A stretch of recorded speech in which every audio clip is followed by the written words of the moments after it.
Gol! Fez a finta, lá vai Romário, é gol!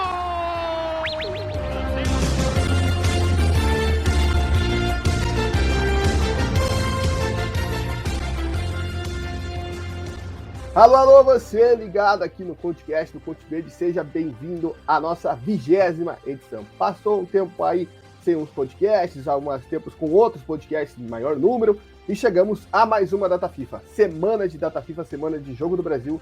O podcast está aqui para levar a você a melhor informação, melhor análise, melhores comentários, enfim, a melhor cobertura que a gente tenta de todo o futebol de seleções e eliminatórias da Copa do Mundo. Eu sou Gabriel Salaf. Agradeço desde já a sua audiência, estou aqui com meus amigos, vamos falar aqui nesse podcast sobre os 2 jogos do Brasil especificamente. Já fizemos um podcast sobre a pré-lista, né, o que a gente esperava da lista do Diniz, depois uma análise da lista e agora uma análise do que virá, né, nos jogos, do que esperar dos confrontos, além, é claro, das alterações que tivemos na convocação por conta de lesão, alguns cortes que foram revisados da semana da convocação para cá. Antes de convidar aqui o pessoal que está comigo, eu queria lembrar você a seguir a gente nas nossas redes sociais, Twitter, Instagram e TikTok, @PonteVerde_. Lembrando também que temos um canal no YouTube agora. Esse podcast está disponível em áudio lá no YouTube. Se inscreve lá, curte, ative as notificações, vai ter muito conteúdo legal daqui para frente por lá. Então, se eu fosse você, eu não perderia essa. E também, se inscreva aqui no seu agregador de podcast favorito, você que está se ouvindo por um podcast. Deixe sua avaliação, comente tanto no YouTube, tanto no podcast. Deixe o seu comentário. E também mais uma novidade que temos agora é a nossa campanha de apoio contínuo no Apoia-se, né? Uma maneira da gente tentar melhorar o nosso trabalho, ter mais estrutura, recursos, né? Até a plataforma onde a gente grava o podcast já mudou. Enfim, é muito importante o apoio para que a gente possa criar mais conteúdos, possa melhorar a nossa qualidade e também, claro, financiar mais viagens daqui para frente, né? Para cobrir eliminatórias de Copa do Mundo, jogos igual a gente fez no mês passado no jogo entre Paraguai e Peru, sem a necessidade de fazer uma campanha à parte para isso, né? Enfim, a gente conta com a sua colaboração, o link está aqui na descrição do vídeo, também em outros lugares, apoia.se/PonteVerde, R$10 por mês, é algo que não é para pesar muito, claro, a gente sabe que nem todo mundo tem condição, quem puder ajudar compartilhando já é uma grande ajuda, mas se você puder nos ajudar financeiramente a crescer cada vez mais esse projeto, a gente agradece muito, estamos só no começo eliminatórias e queremos chegar cada vez mais. Aqui comigo, o time para falar de seleção brasileira. Leonardo Dúcio, boa noite, bom dia, boa tarde, Léo. Estamos gravando esse podcast na noite do dia 9. Mas o que aí você espera desses 2 confrontos do Brasil contra a Venezuela e Uruguai? Seja bem-vindo a mais um podcast. Fala, pessoal. Boa tarde, bom dia, boa noite a todos os ouvintes aí. Sempre um prazer estar aqui na resenha com vocês. Serão 2 jogos difíceis para o Brasil, serão desafios. O Diniz vem com algumas mudanças forçadas por conta de lesão, então a gente vai ver muita coisa diferente nessa seleção por conta do perfil dos atletas que foram chamados para substituir. A gente vê um Guilherme Arana retornando, a gente vê o Ian Couto tendo uma oportunidade depois de um início de temporada muito bom pelo Girona. Então a gente espera muita surpresa aí, que sejam 2 vitórias para a seleção brasileira. Perfeito. Se você ouviu um barulho no fundo do Léo, é o Fred, nosso participante especial também, que está dando as caras por ali. Ele também vai participar desse nosso Contecast e também chamou ele, Elcio Vaz Júnior. Fala, Juninho, seja bem-vindo aí a mais um Contecast. O que você espera aí desses 2 jogos do Brasil? Fala, meu querido Salaf. E aí, Léo, como é que você tá? Meu ouvinte. Estamos aí no cafezinho da manhã, no almoço ou na janta com você, né? Escutando o nosso podcast. Mais uma vez, feliz de estar aqui com vocês. Cara, eu espero a continuidade do trabalho, né? Vamos ver como é que serão os próximos passos. Eu sei que a gente, às vezes, fica ansioso por novidades, mas faz parte do processo, né? E é bom ver alguns atletas novos, que nem o Léo comentou. Talvez não era o que a gente esperava, aconteceu por lesões e tudo mais, mas isso é bom da gente ver caras novas. Tem atletas que corriqueiramente, às vezes no dia a dia do brasileiro, aquele brasileiro que assiste muito só um Globo Esporte ou torcendo de highlights, às vezes não conhece muitos atletas que às vezes vêm diferente. Então a gente vai falar sobre eles e é bom abrir novas portas, né, na seleção, mas eu espero bons jogos, quero ver como é que vai ser um jogo contra o Uruguai, vai ser um jogo bacana de assistir, eu acredito que vai ser um jogo bem ofensivo ali dos dois lados, né, mas comento mais depois sobre isso, mas fica aí com a gente que vai ter muita coisa boa. Perfeito, Juninho, então estamos aí para analisar, né, esses jogos, essa convocação do Diniz, as peças que o Diniz tem à sua disposição. Então vamos passar já pelas mudanças, né? A gente teve aí 4 cortes na seleção, né, que se apresentou hoje, segunda-feira, dia 9, a seleção se apresentou lá em Cuiabá, onde será o jogo contra a Venezuela. A seleção, desde aquele nosso podcast em que analisamos a convocação, teve 4 alterações. Na lateral direita, nós tivemos a saída do Wanderson e a chamada do Ian Couto, né, uma novidade, Ian Couto do Girona. Na lateral esquerda, saíram os dois, né, cortados, Caio Henrique e Renan Lodge, para a entrada de Guilherme Arana e Carlos Augusto, da Inter de Milão, Guilherme Arana do Atlético Mineiro. E na ponta direita, o Rafinha, do Barcelona, acabou se lesionando, e quem entrou no seu lugar foi David Neres, do Benfica. Vamos começar, talvez, pelo mais, não digo assim mais óbvio, mas aqui a gente estava na expectativa, né? Tanto que quando eu e você fizemos aquele podcast, Léo, de quem poderia entrar na seleção, a gente citou o nome do Arana, né? O Arana retorna aí após a sua lesão, né?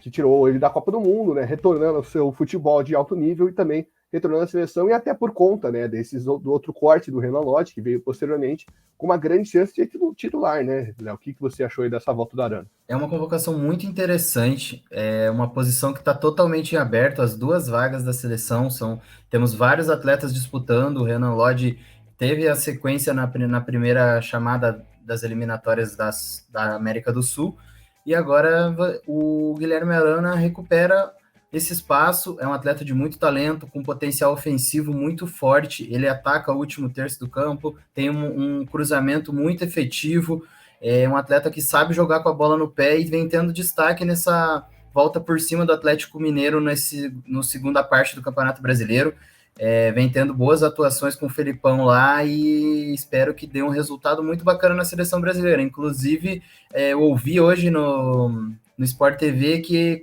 ele é o mais cotado a ser o titular nas partidas das eliminatórias aí da seleção brasileira. Então vamos ver muito de Guilherme Arana nessas 2 partidas.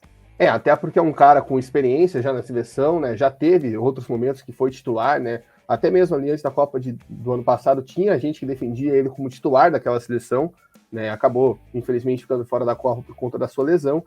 E até por conta do corte da Lodge, ganha esse espaço. Juninho, não sei o que você acha aí, se você acha que ele é o principal nome aí para começar os jogos da lateral esquerda, até dentro da função que o Diniz tinha para trabalhar junto com o Renan Lodge nos 2 jogos iniciais. Olha, eu acredito, primeiro gostei da convocação do Arana, foi muito triste a forma com que ele foi desconvocado naquela época, né, uma lesão, a gente sabe que o atleta vive com lesão, mas tem lesões que parecem que acabam sentindo um pouco mais, né, principalmente independendo da situação que é. Feliz para o Arana é um ótimo jogador, um cara que trabalha muito, e ele tem um perfil que talvez conecte um pouco mais com a questão do Diniz do que com, por exemplo, o Carlos Augusto, que tem um perfil diferente. Ele talvez jogue um pouco mais com bola no pé, em construção, ele tem mais um jogo associativo, que a gente chama que é um jogo de apoiar. Também tem o poder, claro, no último terço, mas ele tem um pouquinho mais de características, um pouco mais com bola no pé. O Carlos Augusto é um pouco mais de arraste, tem muita força física, pisa bastante no último setor também, mas tem um perfil um pouco diferente. Então os dois têm características ofensivas também, mas eu acredito que com o jogo de Diniz o Arana trabalha um pouco mais isso, ainda mais a gente vê a forma do Diniz jogar, que ele gosta, muitas vezes utiliza o lateral por dentro, né? Então eu acho que ele vai conectar bastante, também colocaria ele como titular, é um atleta que tem o conhecimento também do futebol brasileiro, o Diniz está próximo, então eu acredito que ele vai ser titular, seria uma escolha também. Claro que a gente tem que dar oportunidade também para o Carlos, que está jogando bastante, está jogando muito bem, tem crescido muito, mas ainda também faz parte do processo, né? Então eu acredito que a titularidade seria começar com a Arana mesmo. Exato, daqui a pouco a gente vai falar mais sobre a escalação do Brasil para esses jogos. Agora vamos passar para outra posição, né? E quem ouviu o podcast que a gente gravou pós-convocação, eu joguei assim, por jogar, né? Poxa, quem que seria um outro ponta-direita, além do Rafinha na seleção, tirando o Antony, né? O Antony, que tem toda a questão dele com a justiça, ainda não foi resolvido o caso, ele foi reintegrado ao United, mas a CBF, até mesmo porque a lesão do Rafinha já foi depois disso, mas a CBF preferiu manter ele de fora, e a gente ficou, né? Nós três aqui, a gente quebrou até a cabeça para lembrar alguém. Inclusive, quando foi anunciado o corte do Rafinha, me veio na cabeça o David Neres, porque o David Neres teve a chance dele na Copa América, né, em 2019, até fez jogos como titular, depois não conseguiu regressar mais à seleção, e agora ganha uma nova oportunidade, né? Imagino também que não comece jogo como titular, daqui a pouco a gente analisa certinho como que o Diniz vai montar esse ataque, mas, o Juninho, queria que você falasse aí o que você achou do retorno do David Neres, né, jogador do Benfica, o que você viu aí do começo de temporada dele, que pode ter feito o Diniz optar por ele. Lembrando que o Martinelli, que era um cara que podia estar nessa posição, ele estava lesionado, ele voltou no jogo de ontem do Arsenal, né, contra o City, ontem, dia 8, então foi muito recente, provavelmente o Martinelli não estaria 100%. O que você vê aí dessa convocação do David Neres se tornando a seleção aí após 4 anos? Cara, quando a gente conversou mesmo, eu tinha até esquecido do nome dele, mas é um nome que me agrada bastante. Ele é um daqueles casos de ponta brasileiro, né, que a gente acaba formando bastante, que a gente chama de aquele ponta rabisqueiro, joga o pé trocado, tem bom para boa finalização, só que ele acabou naquele mesmo caso que a gente vê muitos pontas brasileiros, né, que batem um auge e a gente pensa, pô, esse cara vai ajudar bastante, e ele acaba tendo uma fase ruim, acaba perdendo um pouco de espaço.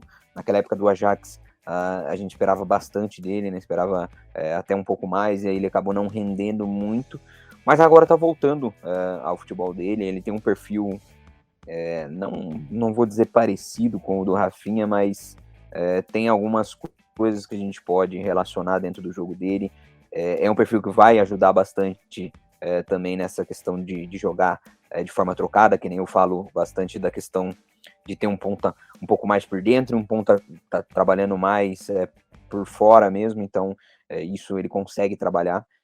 Eu gosto dele, é um nome que eu gosto, às vezes testar, ver como é que ele vai na seleção, porque é aquele mesmo caso, não adianta ele performar bem, desempenhar bem dentro do clube, chegar na seleção acabar não desempenhando, né? A gente precisa de atletas que desempenhem na seleção. Eu acredito que ele possa voltar a ter aquele bom futebol, saber explorar melhor o talento dele, porque ele tem muito talento, então a gente tem que conseguir trabalhar isso dentro dele na seleção. Vamos torcer, é um atleta que eu gosto bastante, principalmente que ele trabalha bastante mesmo, um atleta bem dedicado, que teve um pico. Eu espero que volte. Agora ele está jogando bastante lá no Benfica, no caso, e vamos torcer para que ele volte a performar ali na seleção. Pois é, e ele que teve, tentando se reencontrar, né, uma passagem pelo Shakhtar logo, né, um pouquinho antes da guerra, então ele ficou lá nem um mês direito no Shakhtar, ele teve que sair, né, foi uma confusão.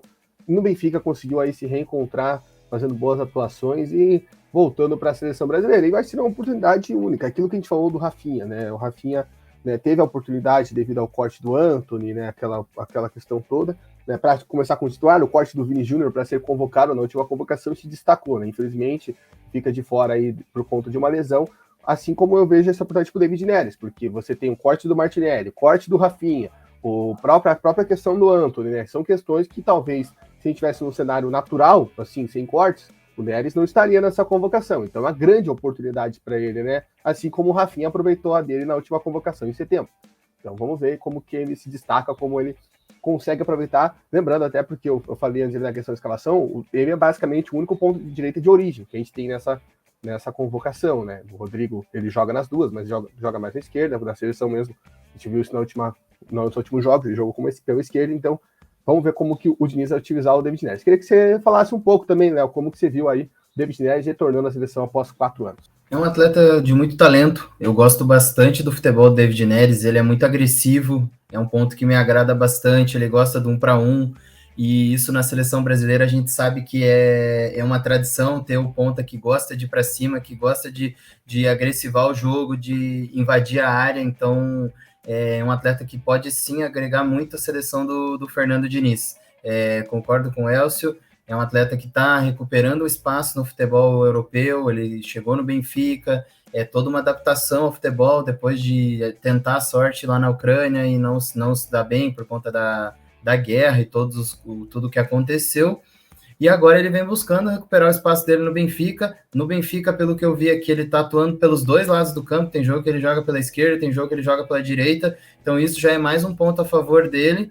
Mas acredito que o que o Diniz vai trazer para essas duas partidas vai ser o Vinícius Júnior e o Rodrigo jogando juntos. Um em cada ponta, e o Gabriel Jesus como centroavante. Acredito que será esse o desenho que o Brasil vai ter nessas duas partidas. Nos jogos que eu consegui acompanhar do Benfica, nas partidas que eu vi, no caso, eu peguei jogos que eles estavam jogando mais pela direita, né? Mas pode fazer as duas, como bem lembrou você, Léo. E agora, para a gente finalizar os cortes aí, quem voltou à seleção, vamos falar dos dois últimos, né? Que foram aí na semana passada já, e dois nomes, vamos dizer assim, surpresas, né? Que não tinham convocações para a seleção. E, cara, eu olhando a repercussão na internet, eu gostei muito, né? Dos nomes, o Ian Couto do Girona e o Carlos Augusto da Inter de Milão. Eu gostei muito de ver, eu fiquei com um pouco de receio, mas eu fazia muito tempo que eu não via dois jogadores sendo convocados pela primeira vez, que não atuam no Brasil, né? Porque a gente sabe que no Brasil a gente tem a pressão popular para o jogador que está jogando bem no Campeonato Brasileiro, é mais fácil ser convocado, ou mesmo jogador que tem um destaque e faz um showzinho na mídia, que foi o caso do Talisca, né? O Talisca, nessa convocação, tem muita gente pedindo ele, porque ele foi lá, falou que não era brasileiro, enfim, N questões aí sobre o Anderson Talisca, mas falando em si da posição lateral direito, era uma posição que a gente tinha um buraco, né? A gente não sabia muito bem quem convocar. Ian Couto começou muito bem essa temporada. Você pode até perguntar, por que vocês não falaram o nome do Ian naquele primeiro episódio que a gente fez lá para a convocação em setembro? A temporada europeia não tinha começado, então a gente não tinha essa noção de quem ia se projetar bem. E da convocação de setembro para outubro não teve tempo da gente pegar e analisar, mas o Ian já tá aparecendo. O Girona fez um grande começo de La Liga, e o Ian no último mês foi indicado a uns 5 melhores jogadores sub-23, né, do Campeonato Espanhol. Então ele tá aparecendo bem. Eu tava com o nome dele aqui, ó, na boca, para falar pro nosso próximo pré-lista, né, que ó, um jogador que podia ganhar oportunidade. Aconteceu, o Wanderson, infelizmente, foi cortado. Outros jogadores que poderiam estar nessa disputa, o próprio Arthur, que já foi convocado, e o Dodô, da Fiorentina, que é o nome que às vezes o pessoal lembra, os dois estão lesionados, então a porta ficou aberta para o Ian, somado ao começo de ano que ele tem. E o Carlos Augusto, que para mim foi uma grande surpresa, eu gostei muito. Óbvio, ele tá jogando muito, como o Elcio já destacou anteriormente, mas uma surpresa para mim, porque quando eu vi que o Renan Lodge estava lesionado, só para situar, né, o Lodge ele teve um desconforto muscular, ficou de fora do jogo contra o Mônaco, isso na final de semana passada, voltou no jogo contra o Brighton, pela Liga Europa, começou do banco, jogou um pouco, mas depois decidiram desconvocar ele. Eu, quando percebi que o Lodge podia ser desconvocado, eu achei que ele ia, vamos dizer assim, aquilo que a gente falou nos outros podcasts, que o Diniz poderia fazer o básico, né? Chamar os caras que já tinham sido convocados para a Copa, tanto o Alexandre, tanto o Alex Telles. Eu achei que ele ia fazer isso, mas não, ele foi lá, bancou e chamou o Carlos Augusto, que realmente está jogando muito bem. Gostei muito dessas duas convocações e gostei de ver que a repercussão foi muito boa. Não foi aquele negócio, tá inventando moda, blá, blá, quem que são esses? Nunca ouvi falar. Não, o pessoal realmente abraçou. Léo, eu queria que você analisasse esses dois nomes que vão estrear. Estrear não, né? Quem não sabe, eles vão entrar em campo, mas que terão aí sua primeira oportunidade com a camisa da seleção brasileira principal. São dois jovens atletas muito bem observados pelo Fernando Diniz. São dois atletas que, com o passar do tempo, conquistaram um espaço dentro do futebol europeu. O caso do Carlos Augusto, foram anos jogando pelo Monza, jogou a segunda divisão italiana por 2 anos, jogou mais 2 anos de Série A para chegar com uma transferência para Inter de Milão, um espaço maior, um clube maior, disputando Champions League. Então a gente pode ter toda a certeza que são atletas que vão desempenhar muito bem. O Ian Couto vem numa temporada de destaque, a equipe do Girona é uma surpresa para todo mundo, tá em segundo lugar no Campeonato Espanhol. A gente pode ver pelas estatísticas e pelo mapa de calor dele que ele é um atleta muito ofensivo, muitas vezes atua até como ponta, e a gente pode esperar dele muita agressividade, muita habilidade. É um atleta que saiu aqui do Coritiba com muita expectativa quanto à sua habilidade com a bola no pé, sempre demonstrou nas categorias de base um bom cruzamento, um bom fundamento. Então a gente espera que desempenhe muito bem nessa estreia pela seleção brasileira. Tanto ele quanto o Carlos Augusto são atletas que com certeza têm potencial para ajudar a nossa seleção aí. E no caso do Ian Couto, acho que até jogar a Olimpíada, porque é um atleta que tem idade olímpica para estar na equipe no próximo ano aí. Um ponto que eu observei do Ian Couto foi que ele não teve, vamos dizer, uma sequência na seleção de base, né, após o título do Mundial Sub-17. Era um dos grandes nomes daquele time do Brasil que ganhou a Copa do Mundo aqui no Brasil mesmo, em 2019, e ele não teve essa sequência, né, por conta que logo depois veio a pandemia, não teve tantos amistosos, jogos assim, né, de seleção Sub-20, enfim, mas começou muito bem, né? E até eu estava pensando nisso vendo o Arsenal e City, que já essa convocação dele para a seleção, como que já está jogando, já planta a vaguinha dele no City, né? Que é algo que também a gente que acompanha ele desde a base, desde a transferência dele, está na expectativa, né? De quando que ele vai ficar, né? Vai parar de ser emprestado todo ano. É um bom sinal aí. Queria que você falasse, Juninho, dos jogadores, esse ponto aí que o Léo reforçou, né? Dessa questão ofensiva do Ian Couto, tanto que na seleção da última rodada da Liga, ele foi como ponta direita, né? Se você for olhar lá o mapinha de campo, o Ian Couto tá como ponta direita, não como um lateral. Ou seja, entra naquilo que a gente falou sobre a comparação do Danilo com o Wanderson, né? Nos outros podcasts. Um lateral que é mais defensivo, por mais que o Danilo tenha feito bons jogos, né? Principalmente contra a Bolívia, ofensivamente. E outro que era o Wanderson, que a gente sabia que era um cara de muito mais filtração, né?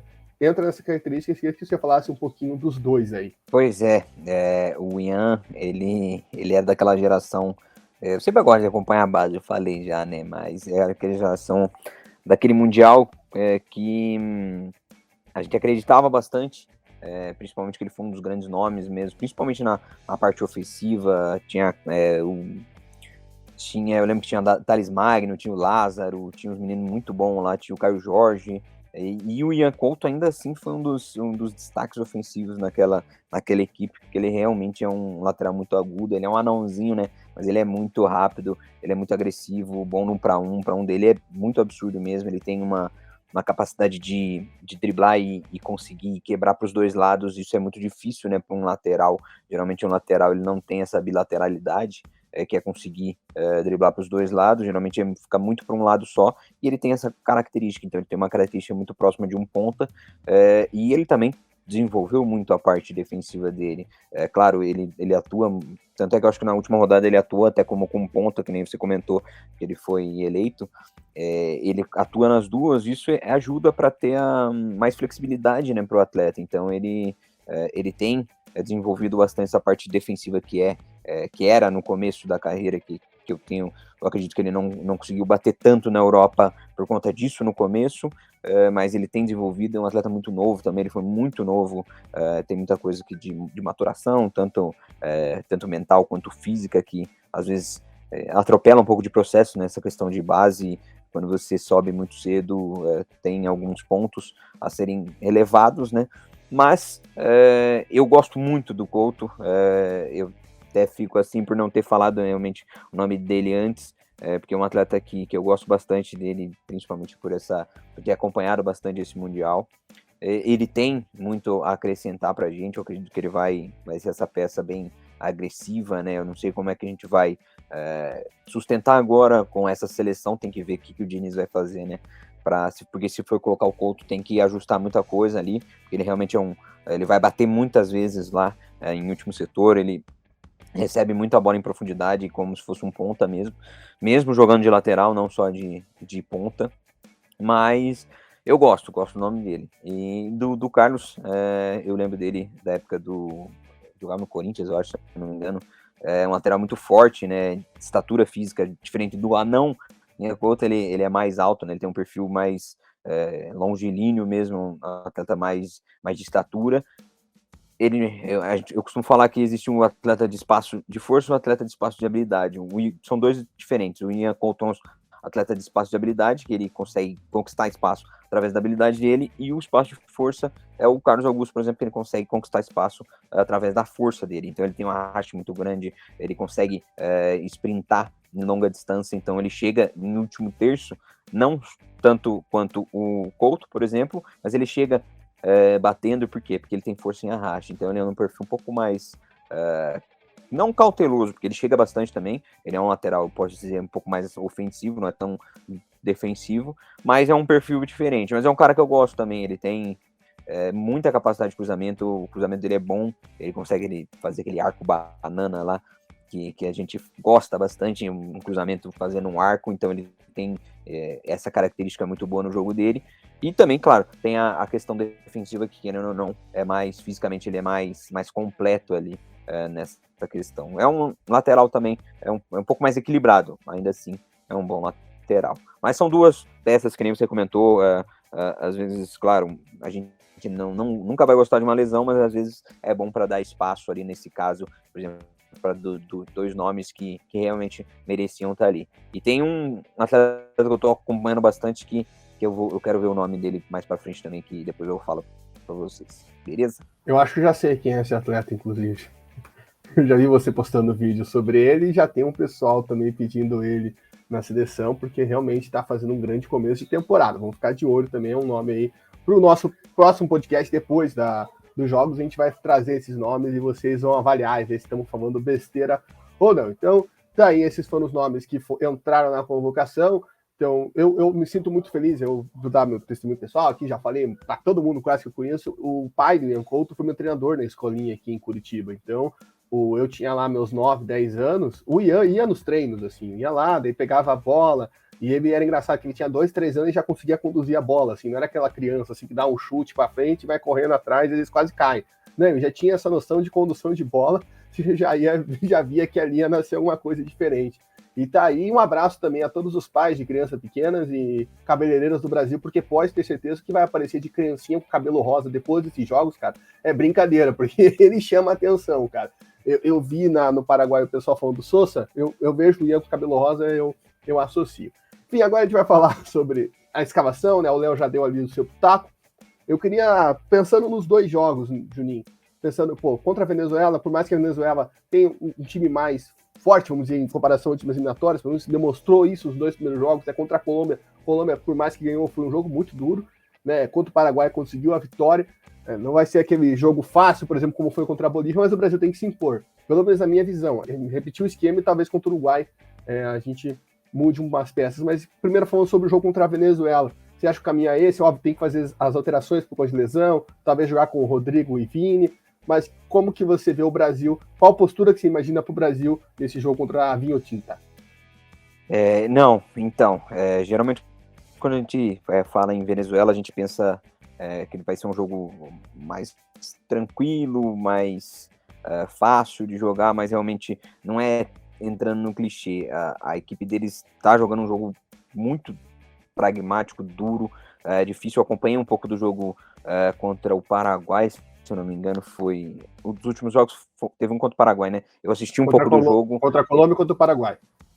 Então, foi contra o Paraguai. Eu assisti um pouco do jogo, foi um jogo bem difícil, um jogo duro mesmo, então eles competem bastante, é um time que está competindo e também a transição deles está muito rápida, então eles estão conseguindo agredir bastante. Claro, eles sempre são um time que joga muito em transição contra a gente, mas a transição deles não está simplesmente, vou dar uma bola direta, uma ligação direta e acabou. Eles estão conseguindo transitar com melhores comportamentos. Então vai ser eu acredito, claro, que o Brasil vai vencer, a gente tem muito mais time para vencer, mas vai ser um jogo bem competitivo, eles vão competir pra caramba, vai ser um jogo difícil, a gente tem que entrar bem concentrado ali para fazer bem o resultado ali no começo, para deixar um jogo um pouco mais tranquilo, mas eu acredito que a gente vai entrar, que nem o Léo comentou, com o Vini e o Rodrigo ali, força máxima, e vamos ver, né, não sei, camisa 9 ali, não sei como que ele vai colocar, talvez será que vai vir com o Pombo ainda, eu acho que ele vai vir ainda com ele, nas laterais o Danilo ali, eu acho que o Arana também vai entrar, a dupla de zaga provavelmente é a mesma, então eu acho que vai entrar com o Bruno Guimarães e Casemiro. E tem o Gerson, né, que é aquela novidade que eu particularmente não gostei tanto, não acredito que ele vai ser titular, talvez dependendo do jogo. Mas eu entraria dessa maneira, com o Vini e com o Rodrigo também. Gostaria de ver o Jesus de centroavante, gostaria. É um atleta que eu gosto bastante, principalmente pela mobilidade que ele traz nessa seleção. É um jogo muito móvel, então acho que ele ajudaria bastante, mas eu não sei se ele colocaria. E daí, falando do jogo contra o Uruguai, daqui a pouco eu falo do jogo contra o Uruguai, foi mal. Mas é isso. Tranquilo. Então já vamos pro jogo contra o Uruguai, só deixa o Léo também dar o pitaco aí dele para essa do jogo contra a Venezuela, né? Lembrando que faltou um jogador que o Elcio não falou, imagino que seja o Neymar com a 10, né? Então, só para situar isso aí, tá concordando, que vocês não estão vendo, mas ele tá concordando. Léo, você falou aí, queria que você falasse sobre a questão principalmente do Jesus aí, que o Elcio deu uma travada para variar, mas você já no outro momento que você abordou esse tópico, você cravou. O Jesus vai ser o camisa 9. Você acha que a formação do ataque é ideal, essa mesmo? Vini, Jesus e Rodrigo? Como o Elcio trouxe na fala anterior, esse time móvel que a seleção brasileira mostrou nos 2 primeiros jogos e que com certeza vai ser mais ainda com o Vinícius Júnior nessas 2 partidas, eu acho que faz todo sentido atuar o Gabriel Jesus pela mobilidade, para confundir mais a marcação, por ser uma equipe que vai jogar com as linhas recuadas como a equipe da Venezuela.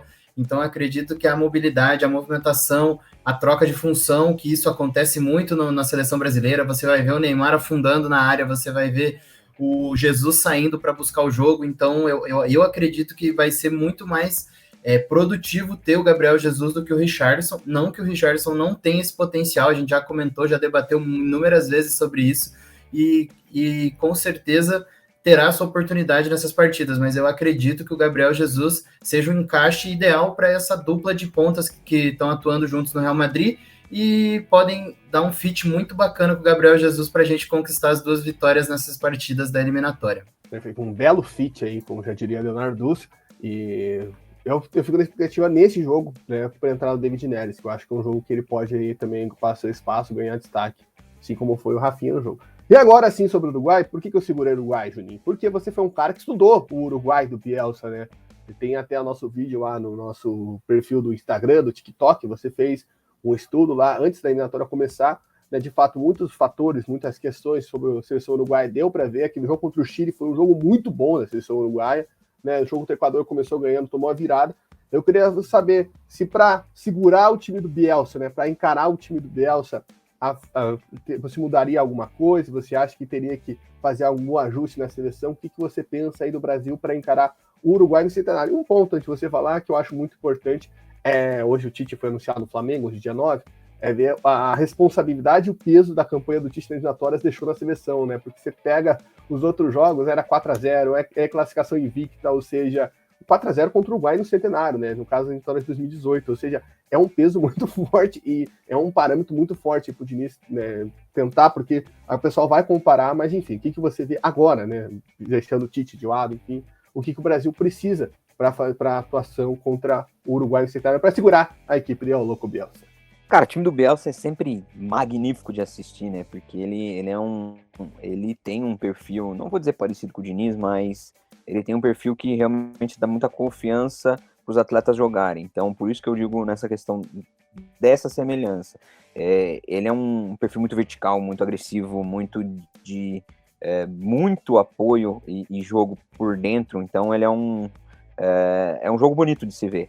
Claro, tem as suas limitações, tem alguns problemas, mas é um jogo que eu gosto bastante pela verticalidade, pela agressividade que ele tem. Então é um time que gosta de trabalhar com posse, gosta de constrói com 3 e está sempre buscando uma ponta de triângulo. Só que tem uma questão do jogo, que é o quê? Eles jogam tentando sempre causar superioridade num espaço de dúvida, que a gente chama, que é num espaço entre as linhas, que é o quê? Às vezes o volante não pode saltar, o zagueiro não pode saltar. Por quê? Porque ele está ali no meio e está gerando dúvida. Então ele trabalha muito bem a compensação dentro de um espaço de dúvida. O que é? Ele trabalha e tenta buscar superioridade numérica nesse espaço. Então a seleção brasileira vai ter que tomar muito cuidado com essa questão.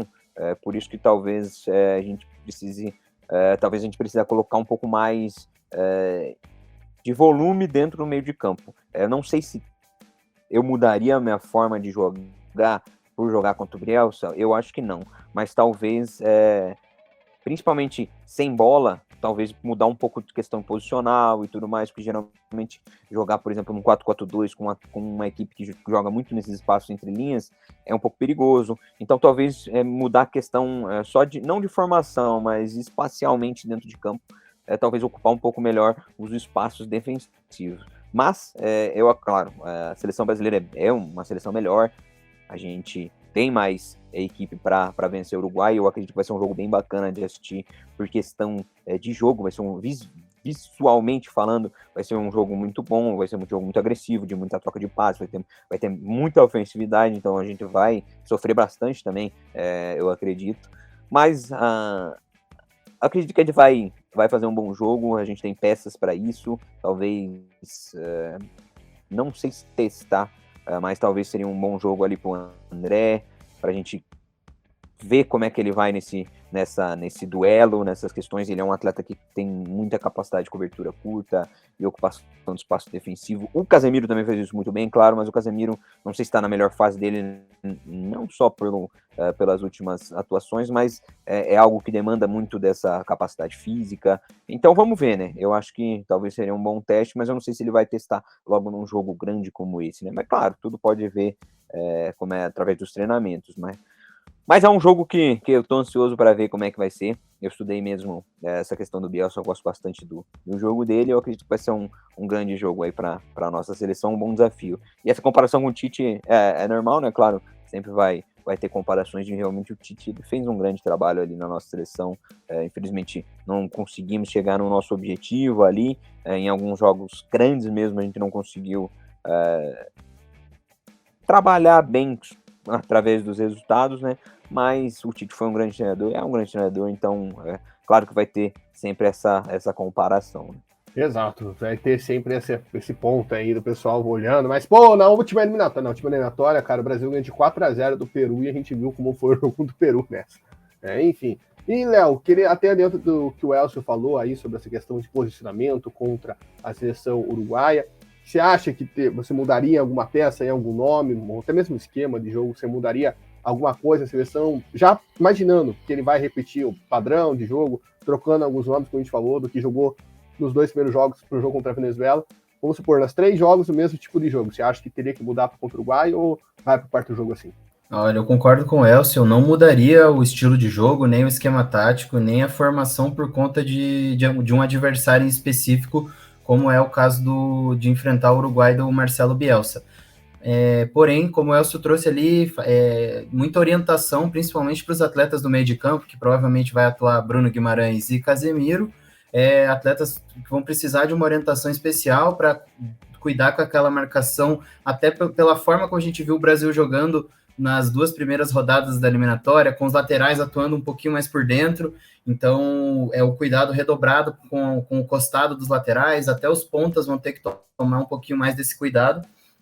Como o Elcio trouxe, o jogo entre linhas é muito, muito forte nessa equipe do Uruguai, um encaixe da bola para quebrar essa linha, então a gente vai precisar de muito cuidado, principalmente dessa linha que eu trouxe aqui, dos 2 volantes e dos 2 laterais que atuam muito por dentro com o Fernando Diniz, e provavelmente esse padrão vai seguir, mesmo com as trocas nas laterais. O Danilo atuou muito bem nas 2 primeiras rodadas da eliminatória, e com certeza o Guilherme Arana ou o Carlos Augusto vão manter esse posicionamento de abrir o espaço para o ponta jogar encostado na linha e ele atuando por dentro, carregando a bola e fazendo essa função de arrastar a bola nesse trecho do campo. Então, eu enxergo muito